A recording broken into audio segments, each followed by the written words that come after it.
Good morning student, कैसे हो? मस्त। एक बार फिर से गायत्री ऑनलाइन साइंस क्लास में आपका हार्दिक स्वागत करता हूं।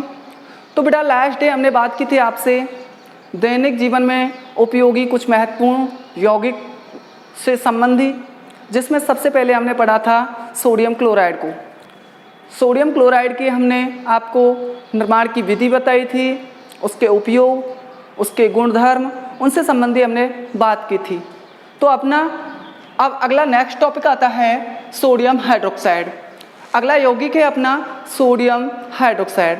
तो हम बात करें बेटा सोडियम हाइड्रोक्साइड क्या चीज़ है? सोडियम हाइड्रोक्साइड होता है एक क्षार। क्या चीज़ है सोडियम हाइड्रोक्साइड? एक क्षार है। और क्षार भी कैसा होता है? प्रबल क्षार है। किस तरीके का क्षार है ये? प्रबल क्षार है। ये कई बार आपको मैं बता चुका हूँ। सोडियम हाइड्रोक्साइड कैसा क्षार है? प्रबल क्षार है। और इसकी पीएच का मान कितना होता है बेटा? 14 होता है। कितना होता है? पीएच का मान 14 होता है। और इसकी पीएच का मान 14 होने के कारण ये किस प्रकार का क्षार होता है? एक प्रबल क्षार का उदाहरण होता है। ठीक है ना? तो बेटा अब अगली बात करें हम कि जो ये सोडियम हाइड्रोक्साइड होता है, इसे हम अपनी व्यावसायिक भाषा में कास्टिक सोडा के नाम से जानते हैं। इसका दूसरा नाम क्या है? Caustic soda. क्या कहते हैं अपनी भाषा में इसे? कास्टिक सोडा के नाम से इसे जाना जाता है। तो बेटा देखो, एक बात आपको ध्यान रखनी है, आपसे प्रश्न कैसे पूछा जाएगा? आपसे प्रश्न पूछा जाता है कि सोडियम हाइड्रोक्साइड के निर्माण की विधि का रासायनिक समीकरण देते हुए दो उपयोग बताइए। या फिर आपसे पूछा जाता है कास्टिक सोडा के निर्माण की विधि का समीकरण देते हुए इसके कोई दो उपयोग बताइए। या फिर तीसरा प्रश्न पूछा जाता है क्लोर क्षार प्रक्रिया किसे कहते हैं? इसका समीकरण देते हुए इसके कोई दो उपयोग बताइए। तो किसी भी तरीके से आपसे प्रश्न पूछा जा सकता है। तो बेटा आपको ध्यान रखना है कि इसी का नाम होता है कास्टिक सोडा, इसी का नाम सोडियम हाइड्रोक्साइड, और ये जो पूरी प्रक्रिया होती है वो प्रक्रिया कहलाती है आपकी क्लोर क्षार प्रक्रिया। क्या कहलाती है? क्लोर क्षार प्रक्रिया कहलाती है। तो बेटा ध्यान रखना, सोडियम हाइड्रोक्साइड को हम क्या कहते हैं? कास्टिक सोडा कहते हैं। क्या कहते हैं? कास्टिक सोडा के नाम से इसे जानते हैं। अब बात करते हैं इसके निर्माण की विधि का, कि इसका निर्माण औद्योगिक रूपों में किस तरीके से किया जाता है। तो बेटा देखो, इसका जो निर्माण किया जाता है वो नमक, मैंने आपको बताया था उससे पहले, आपको मैं बता चुका हूं कि NaCl के मैंने आपको बताए थे रासायनिक, जब हम बात करें कि इसका रासायनिक रूप में क्या NaCl का रासायनिक दृष्टि से क्या उपयोग होता है, तो NaCl में मैंने आपको बताया था कि NaCl के उपयोगों में आपको बताया था इसका निर्माण NaOH बनाने में, NaHCO3 बनाने में, Na2CO3 बनाने में, और साथ ही CaOCl2 बनाने में किसका उपयोग किया जाता है? नमक का उपयोग किया जाता है। ये मैं आपको बता चुका था। तो ये आपका सोडियम हाइड्रोक्साइड है, और सोडियम हाइड्रोक्साइड बनाने में हम किसका उपयोग करते हैं? NaCl का उपयोग करते हैं। तो औद्योगिक जो उत्पादन किया जाता है सोडियम हाइड्रोक्साइड का, औद्योगिक जो उत्पादन किया जाता है वो किसके द्वारा किया जाता है? NaCl के द्वारा किया जाता है। NaCl के द्वारा किस तरीके से किया जाता है? देखो बेटा, हम देखेंगे NaCl के द्वारा हम इसका औद्योगिक उत्पादन किस तरीके से करते हैं। तो बेटा देखो, हम नमक लेते हैं, नमक के अंदर थोड़ा सा क्या डाल देते हैं? जल डाल देते हैं। तो वो क्या कहलाता है? नमक के अंदर जल डाल दिया आपने, वो विलयन क्या कहलाएगा?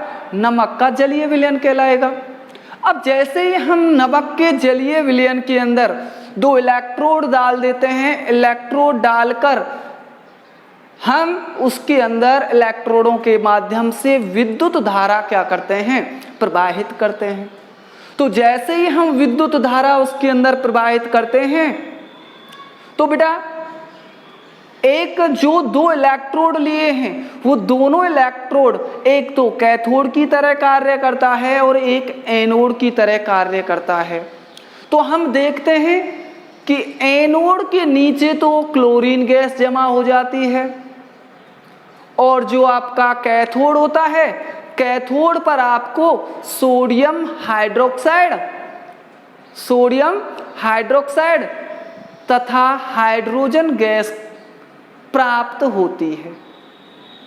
तो ध्यान रखना, दो इलेक्ट्रोड होते हैं, एक एनोड होता है एक कैथोड होता है। एनोड पर तो कौन सी गैस प्राप्त होती है, क्लोरीन गैस प्राप्त होती है। कौन सी गैस बनती है, क्लोरीन गैस बनती है। जबकि कैथोड पर आपको क्या प्राप्त होता है, सोडियम हाइड्रोक्साइड प्राप्त होता है और साथ में एक सह उत्पाद के रूप में H2 गैस और प्राप्त होती है।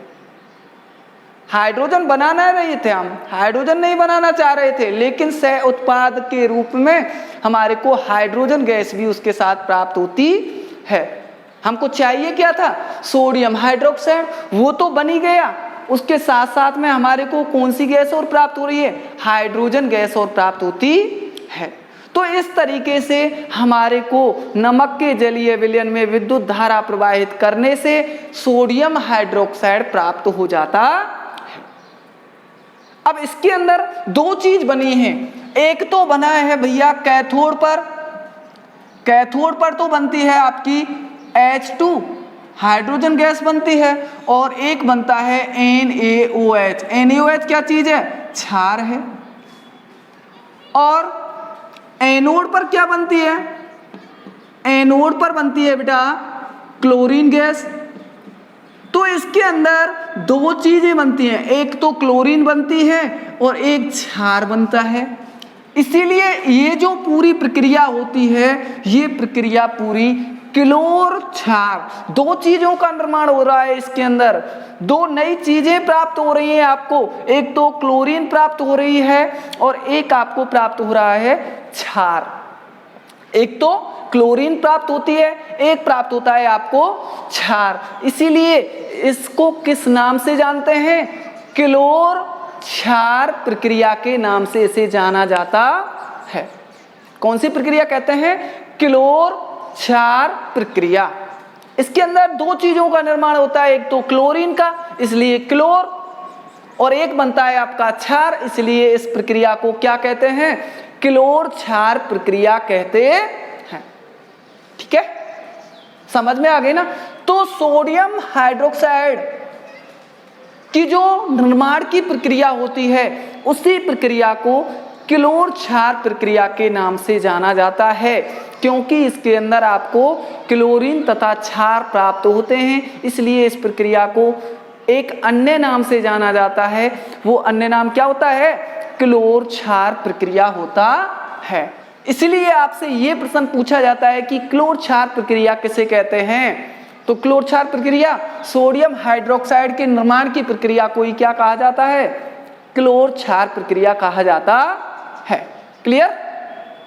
तो इसका निर्माण हम किस तरीके से करते हैं, ये तो समझ में आ गया होगा। इसका निर्माण हम किस तरीके से करते हैं, तो निर्माण की प्रक्रिया में आपको क्या लिखना है कि जब नमक के जलीय विलयन में विद्युत धारा प्रवाहित की जाती है तो एनोड पर आपको क्लोरीन गैस तथा कैथोड पर हाइड्रोजन एवं सोडियम हाइड्रोक्साइड का विलयन प्राप्त होता है। इसे ही हम क्लोर क्षार प्रक्रिया के नाम से जानते हैं। ठीक है, ये तो हो जाती है इसके निर्माण की प्रक्रिया। अब बात करें हम इसके समीकरण की कि इसका समीकरण क्या होता है। तो बेटा देखो, समीकरण इस जो आपको भाषा है उसी के आधार पर आपको उसी के अकॉर्डिंग आपको समीकरण लिखना है। जैसे जैसे भाषा कहती चलती है उसी तरीके से आपको चलते चलना है और आपका समीकरण आसानी से निकल जाता है। देखो, नमक के जलीय विलयन में, तो आपने क्या लिया, नमक लिया, NaCl ले लिया, नमक के जलीय विलयन, तो इसका मतलब है NaCl में क्या मिला दिया, H2O मिला दिया। तो NaCl में H2 मिला दिया तो इसका मतलब क्या हो गया, ये दोनों का विलयन बन गया, नमक का जलीय विलयन बन गया, नमक का जल मिलाने से क्या बन गया, जलीय विलयन बन गया। अब इसके अंदर आप क्या करते हैं, इलेक्ट्रिसिटी प्रवाहित करते हैं, विद्युत धारा प्रवाहित करते हैं, विद्युत धारा प्रवाहित करेंगे। नमक के जलीय विलयन में क्या प्रवाहित की जा रही है, विद्युत धारा प्रवाहित की जा रही है। तो आपको क्या प्राप्त होता है, एक तो प्राप्त होता है NaOH और साथ में NaOH के साथ में क्या बनता है आपका H2, जो कि आपको यहाँ बोल रहा है सोडियम हाइड्रोक्साइड एवं हाइड्रोजन गैस। एक तो आपको ये प्राप्त होते हैं और प्लस में क्या और प्राप्त होती है, Cl2 गैस और प्राप्त होती, कौन सी गैस है, क्लोरीन गैस आपको अन्य रूप में प्राप्त होती है। ये क्लोरीन गैस इसके साथ में और प्राप्त होती है। तो ये तो NaOH और H2 तो आपको कहां पे प्राप्त होते हैं, कैथोड पर प्राप्त होते हैं। और क्लोरीन जो गैस होती है, ये जो क्लोरीन गैस है ये कहां पर बनती है, एनोड पर बनती है। कहां पर बनती है, एनोड पर बनती है। अब इसके अंदर ये NaOH क्या चीज है, ये क्षार है और ये क्या है आपका क्लोरीन, ये क्लोरीन है। तो इसके अंदर ये दो चीजें बनती हैं, एक क्षार और एक क्लोरीन बनती है, इसीलिए इसे किस नाम से जानते हैं, क्लोर क्षार प्रक्रिया कहते हैं। किस नाम से जानते हैं, क्लोर क्षार प्रक्रिया के नाम से इसे जाना जाता है। तो बेटा ये अब आपको देखना है, इस तरीके से एक कैथोड पर तो सोडियम हाइड्रोक्साइड और हाइड्रोजन गैस बनती है और एनोड पर क्या बनता है, क्लोरीन गैस बनती है। ये इसका क्या हो जाता है, आपका रासायनिक समीकरण। ये सोडियम हाइड्रोक्साइड के निर्माण की विधि का क्या है, रासायनिक समीकरण होता है। अब देखो बेटा इसको संतुलित करना है, संतुलित करना है तो कर दो। देखो यहाँ पर सबसे पहले क्लोरीन देखो कितनी है और यहाँ पर क्लोरीन कितनी है, एक। तो दो है वहां पर, यहाँ पर एक है, तो दो करने के लिए क्या कर दें, दो लगा दिया तो क्लोरीन कितने हो गए, दो हो गए। अब देखो बेटा यहाँ पर यदि क्लोरीन को संतुलित करते हैं तो सोडियम कितने हो जाते हैं, दो हो जाते हैं। यहाँ पर सोडियम कितना है, एक है, तो हम यहाँ पर क्या लगा दें, दो लगा दें, तो सोडियम भी कितने हो गए, दो हो गए। अब देखो बेटा हाइड्रोजन यहाँ पर कितने हैं, दो, और यहाँ पर हाइड्रोजन कितने हो गए, दो, तो ये यहाँ पर हैं और दो ये यहाँ पर हैं, तो कितने हो गए, चार हाइड्रोजन हो गए। यहाँ पर कितने हैं, दो, तो यहाँ पर क्या लगा दिया, दो लगा दिया आपने, तो हाइड्रोजन दो दूना चार, चार हाइड्रोजन हो गए। अब ऑक्सीजन देखो, ऑक्सीजन कितनी हो गई यहाँ पर, दो, और यहाँ पर भी ऑक्सीजन कितनी है, दो। तो इस तरीके से हम इस रासायनिक समीकरण को क्या कर लेते हैं, संतुलित कर लेते हैं। और ये हमारा सोडियम हाइड्रोक्साइड के निर्माण की विधि का क्या होता है, रासायनिक समीकरण होता है। क्लियर, ठीक है ना। तो बेटा देखो NaCl के जलीय विलयन में विद्युत धारा प्रवाहित करने पर कैथोड पर तो सोडियम हाइड्रोक्साइड तथा हाइड्रोजन गैस बनती है एवं एनोड पर क्लोरीन गैस प्राप्त होती है। इसमें क्लोरीन तथा क्षार का निर्माण होता है, इसीलिए इस प्रक्रिया को क्लोर क्षार प्रक्रिया के नाम से जाना जाता है। ठीक है, समझे ना, ओके।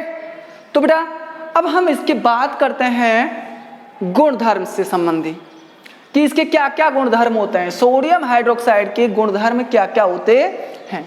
तो बेटा देखो पहला गुणधर्म होता है कि यह श्वेत चिकना ठोस पदार्थ होता है। कैसा पदार्थ होता है ये, श्वेत होता है, सफेद रंग का चिकना ठोस पदार्थ होता है, दूसरा होता है कि इसका जो गलनांक होता है वो कितना होता है, 591 केल्विन होता है।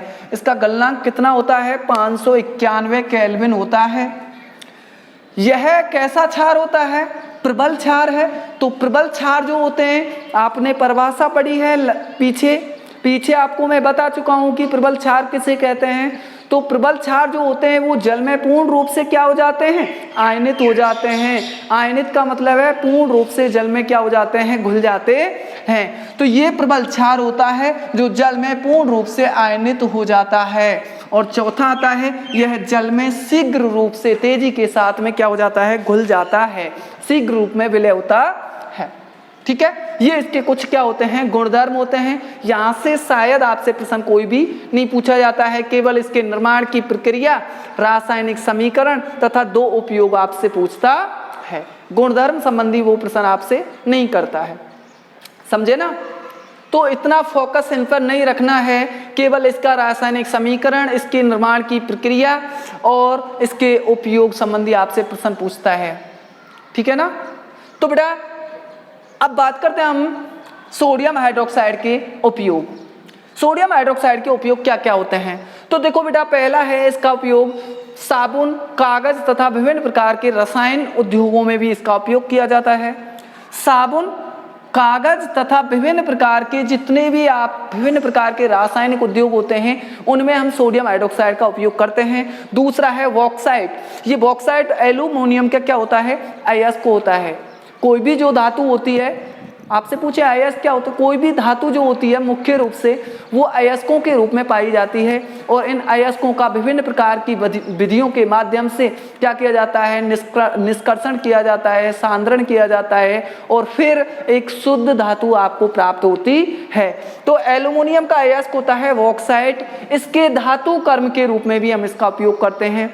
धातु कर्म का मतलब होता है एल्यूमिनियम के धातु कर्म के रूप में, अर्थात उसको शुद्ध करने में, एल्यूमिनियम को शुद्ध रूप में प्राप्त करने में भी हम किसका उपयोग करते हैं, सोडियम हाइड्रोक्साइड का उपयोग करते हैं। ठीक है ना।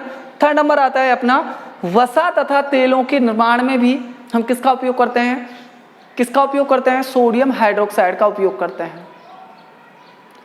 वसा तथा तेलों के निर्माण में भी हम किसका उपयोग करते हैं, सोडियम हाइड्रोक्साइड का उपयोग करते हैं। और चौथा एवं लास्ट उपयोग होता है प्रयोगशाला में इसका उपयोग हम अभिकर्मक के रूप में भी करते हैं। अभिकर्मक का मतलब तो जानते होते हैं, अभिकर्मक का मतलब तो जानते हो ना, प्रयोगशाला में अभिकर्मक के रूप में इसका उपयोग किया जाता है। अभिकर्मक का मतलब होता है विभिन्न प्रकार के प्रयोग करने के लिए हम मुख्य रूप से सोडियम हाइड्रोक्साइड का उपयोग करते हैं। क्लियर।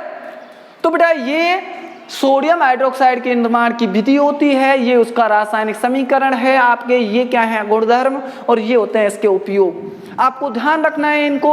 मैंने ये, यदि इस भाषा को यदि आप ध्यान नहीं रख सकते तो समीकरण को ध्यान रखना है, और समीकरण के द्वारा आसानी से आप क्या बना सकते हो, भाषा बना सकते हो। जैसे हम बोले कि सोडियम क्लोराइड अर्थात नमक के जलीय विलयन में विद्युत धारा प्राप्त करने पर कैथोड पर सोडियम हाइड्रोक्साइड तथा हाइड्रोजन गैस प्राप्त होती है एवं एनोड पर क्लोरीन गैस प्राप्त होती है। इसमें क्षार तथा क्लोरीन गैस बनती है, इसीलिए इस प्रक्रिया को क्या कहा जाता है, क्लोर क्षार प्रक्रिया के नाम से जाना जाता है। ठीक है।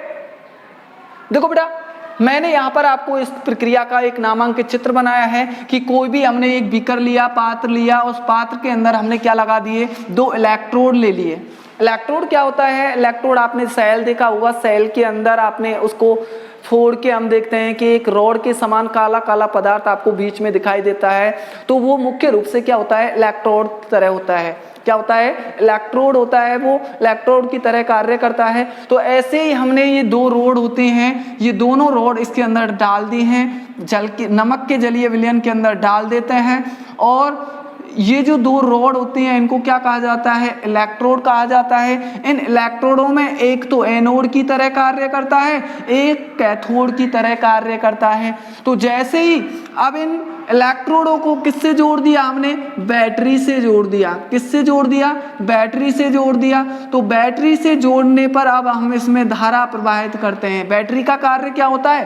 धारा प्रदान करने का होता है। तो जैसे ही हमने बैटरी से जोड़ा तो इसमें धारा प्रवाहित की गई। तो धारा प्रवाहित करने पर हम देखते हैं कि जो एनोड होता है तो एनोड के नीचे तो क्लोरीन गैस बनती है और जो कैथोड होता है कैथोड के नीचे सोडियम हाइड्रोक्साइड तथा हाइड्रोजन गैस आपको प्राप्त होती है।